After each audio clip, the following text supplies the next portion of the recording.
અને એમાં એક ભેખડમાં બાપુ પડઘો પડ્યો અને મહારાણો સાંભળી ગયો કે મને કોક બોલાવે છે. અને મહારાણાએ અવાજ કીધો, કોણ? તારો મિત્ર ભામાસા. અરે મારા બાપ ભામાસા, આવ્યો આવ્યો આવ્યો. એ બાપુ બે પહાડ ભેટે એમ ભેટ્યા હો બે ભાઈબંધ.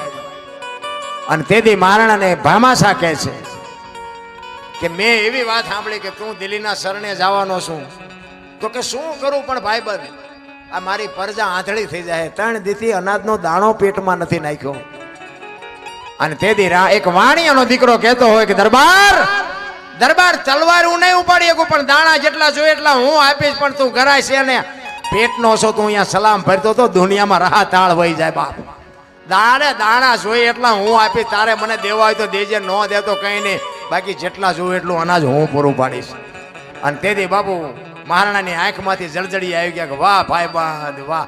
એટલે કહું છું ભાઈબંધ એવો કોક હોવો જોઈએ. હામો મળ્યો નથી, લાવજો એક બીડી. શું ગુડવા છે આવાને? એને ભાઈબંધ નો કહેવાય રામ.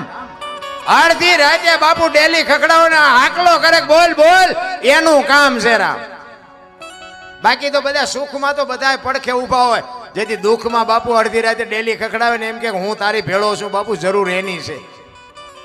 એ બધે નથી મળતા. અને આ અમુક અમુક પીરિયડમાંથી આપણે પાસ થયેલા છીએ, તેમાં હું આ તમને કહું છું. આમ ફરતા ફરતા ફરતા હતા, અમે ધોકા ફેરવતા હતા ને તેથી અમારે પડતા પડતા આમ ઓલા રાજાને પડખા જેમ સિપાહીઓ હોય એમ ફરતા હતા. અને પછી બટાચટી બોલવા માંડી ને કાંઈ કોઈ નહોતું. આ પહેરવા નહોતા હગા થતા, ત્યાં ખબર પડી કે આ તો મારા દીકરા આપણું મફતનું ખાવા જ રખડતા હતા. એટલે આમ જ છે. બાકી ઠેઠુંથી બાપુ પડખું આપે ને એ જ સાચો છે, બાકી તો મરી જવાનું છે. આખી વાત પાકી છે, એમાં કોઈ છોડવાનું નથી. તેથી મહારાણાએ કીધું કે હું જદી મેવાડની ગાદી ઉપર આવું તેથી તારું જેટલું દેણું હોય એટલું દૂધે ધોઈને ભરી દઈશ, પણ જેટલું મારો જ્યાં સુધી આ દિલ્હીના બાદશાહે વહીવટ પતે ને ત્યાં સુધી અનાજ પૂરું પાડજે. એ કે હું બેઠો છું મોજ કરી. અને એક દિવસનો સમય બરોબર હોરજ નારાયણ માથે આવેલા અને 400 સૈનિક ડુંગરના ગાળામાં હુતા હતા. ગાડી તલવાર લઈ અને મહારાણો પ્રતાપ બાપુ ચોકી કરે છે.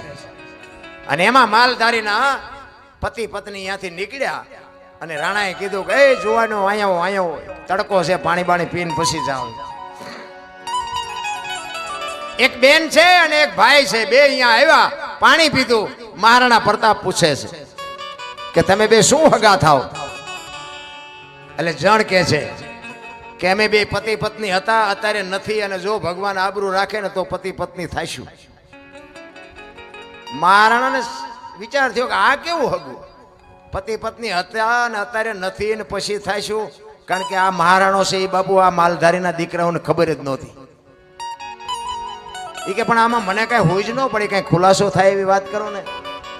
એ કે અમારી મેવાડની ગાદી ઉપર મહારાણો પ્રતાપ હતો, અન્યાય કરી અને દિલ્હીના બાદશાહે જેથી ગાદી લઈ લીધી તેથી અમારા ઠાકર પાસે અમે માનતા રાખી છે. અમારો રાજા જેથી ગાદી આવે તેથી અમારે બેને પતિ પત્ની તરીકે રહેવાનું, ત્યાં સુધી અમારે ભાઈ બહેનના નાતા છે. અને બાપુ મહારાણાના રૂવાડા સમ સમ સમ સમ મીડિયા ઉભા થવા. આ હા હા હા, આ તો આ બે જણાએ માનતા રાખી. મેવાડમાં મારી કેટલાય માનતા રાખ્યું છે, મને રૂએ રૂએ જીવાત પડશે.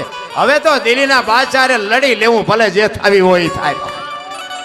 અને તેથી હવારમાં જાસા ચિઠ્ઠી મોકલી અને દિલ્હીના બાદશાહને કહેવરાયું હવારે હળદીના ઘાટ ઉપર તારું સૈનિક હોય એટલું લઈને આવજે.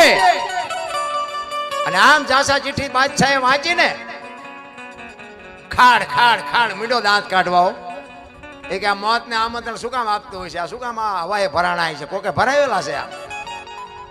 પણ એને ખબર જ નહોતી કે ગરાણીના દૂધની તાકાત કેટલી હોય. અને હવાર પડ્યું આમથી બાપુ 22,000 સૈનિકને ફોજ દિલ્હીનો બાદશાહ લઈને આવે. આની કોઈ 400 સૈનિક રાણા પ્રતાપના, અને બધાએ પગપાળા. એક રાણો એક જ ઘોડા ઉપર છે. હામ હામ આવીને ઉભા રહ્યા. હોરજ નારાયણે કોર કાઢી કે ભાલો ઉગ્યા ભાણલો તું હારા ભામણા, ઈ જીવન મરણ લગમાર, ઈ રાખજે કચ્છ પર આવું ઉગોય તું હરવર જળાલ જળાલ